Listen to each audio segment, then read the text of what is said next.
2.3 Broader interpretations.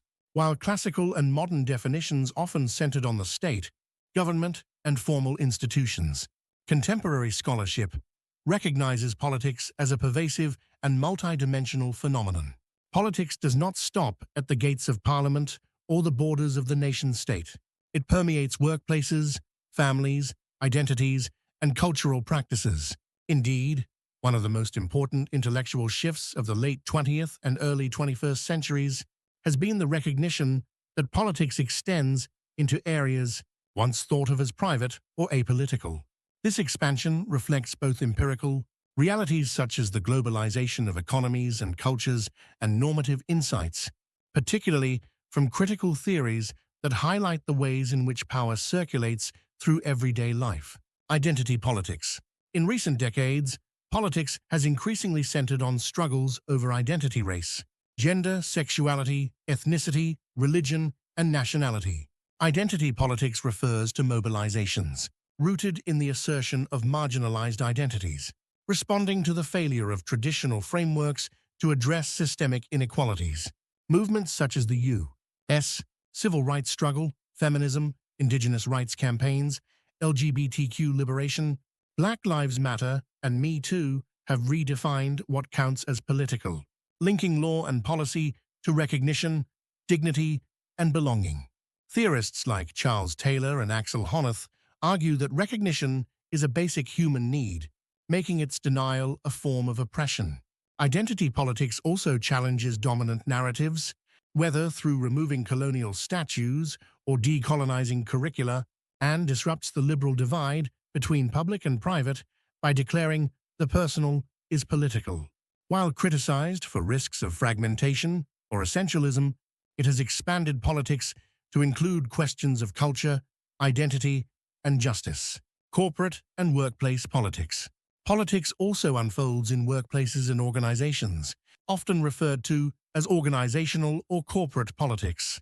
While the term office politics is sometimes used pejoratively, it points to the reality that organizations are sites of negotiation, competition, and informal power struggles. Decisions about promotions, access to resources, leadership succession, and organizational culture frequently involve behind-the-scenes maneuvering as much as formal criteria, such as performance metrics. Sociologists and management scholars have long emphasized that workplaces mirror broader political and social dynamics. Corporate hierarchies often reproduce inequalities related to class, gender, and race, reinforcing systemic patterns of privilege and exclusion. For example, the persistent glass ceiling faced by women and minorities illustrates how informal networks and cultural biases shape professional opportunities. At the same time, labor unions and employee associations introduce an explicitly political dimension as they collectively bargain for wages, working conditions, and benefits, sometimes in direct opposition to managerial priorities. Beyond the organizational level, multinational corporations increasingly act as global political actors. Their decisions shape international trade flows, influence governments through lobbying, and set norms in areas such as environmental sustainability, labor rights, and digital privacy. Corporate campaigns addressing climate change or controversies over tech. Companies' use of personal data show how business practices have far-reaching social and political consequences. The growing prominence of corporate social responsibility, CSR, and environmental, social, and governance ESG standards underscores that corporate decision-making is never neutral but deeply political, with outcomes that affect not only employees, but also communities, ecosystems, and global governance structures. Family and interpersonal dynamics. Even intimate spaces such as families exhibit political dynamics. Decisions about authority, the division of household labor, caregiving responsibilities, and inheritance all involve negotiations of power and values. For much of history, the family was considered a private sphere distinct from politics. However, feminist theorists in the late 20th century challenged this boundary, with the assertion that the personal is political, showing that domestic arrangements are deeply shaped by wider social structures such as patriarchy, economic systems, and cultural norms. For example, debates over parental leave policies, childcare provision, and reproductive rights reveal how the family is tied to public policies and state regulation. Domestic violence legislation and marriage laws likewise demonstrate that the state plays a critical role in defining family relations. These issues highlight that families are not isolated units but microcosms, where broader struggles over gender, authority, and justice are enacted. Interpersonal relationships outside the family also display political dimensions. Friendships, romantic partnerships, and community ties involve ongoing negotiations over influence, recognition, and compromise. Power imbalances, even when subtle, shape how people interact and whose voices carry weight. Thus, whether in intimate households or everyday social interactions, politics permeates the most personal domains, reinforcing the idea that coexistence always involves the negotiation of power and values. Cultural politics. Culture expressed through media, art, religion, language, and education serves as a vital arena of politics. Unlike formal institutions of government, cultural politics operates through symbols, narratives, and representations that shape how people understand themselves and others. At its core, cultural politics asks who has the authority to define meaning, whose voices are amplified, and which perspectives are silenced. One prominent example is the debate over media representation. The underrepresentation of minority groups in film and television, or their portrayal through stereotypes, has long been recognized as a political issue because representation influences social attitudes, self-perception, and access to power.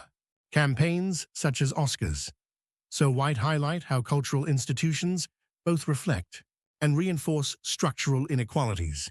Similarly, digital platforms like Twitter or TikTok have become sites of political contestation, where marginalized voices can challenge dominant narratives, but also face censorship or algorithmic bias.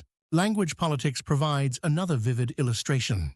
Decisions about which languages are taught in schools, used in government, or recognized as official are never neutral.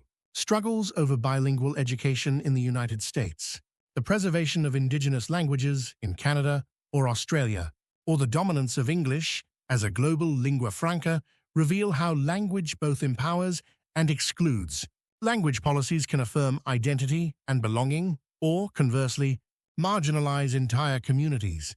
Education, too, is a powerful site of cultural politics. Disputes over school curricula, whether about teaching evolution, colonial history, or gender diversity, reflect deeper conflicts about collective memory and societal values. Efforts to decolonize education seek to challenge Eurocentric frameworks and recognize diverse forms of knowledge. Similarly, controversies over the banning of books or the inclusion of LGBTQ content in schools show how education shapes cultural legitimacy. Artistic and religious expressions also become politicized. Governments censor films, literature, or art that challenge official ideologies, while artists and writers use cultural production to resist authoritarianism and imagine alternative futures. Religious symbols, from the wearing of hijabs to displays of Christian crosses in public spaces, often spark political debates about identity, secularism, and pluralism.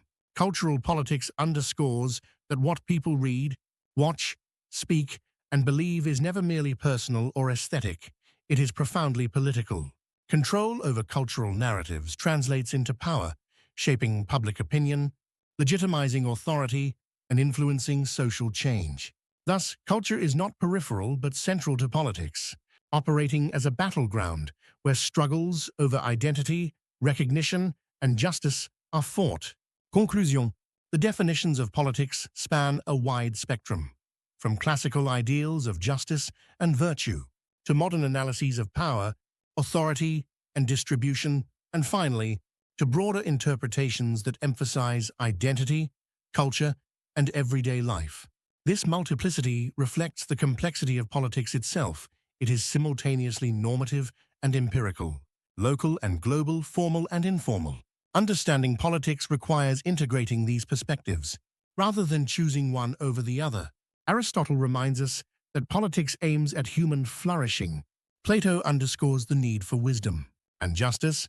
Laswell and Easton provide tools to analyze how resources and values are distributed. Weber highlights the centrality of the state and power, while broader approaches show how politics permeates identity, culture, and daily interactions. Ultimately, politics cannot be reduced to elections or legislatures alone.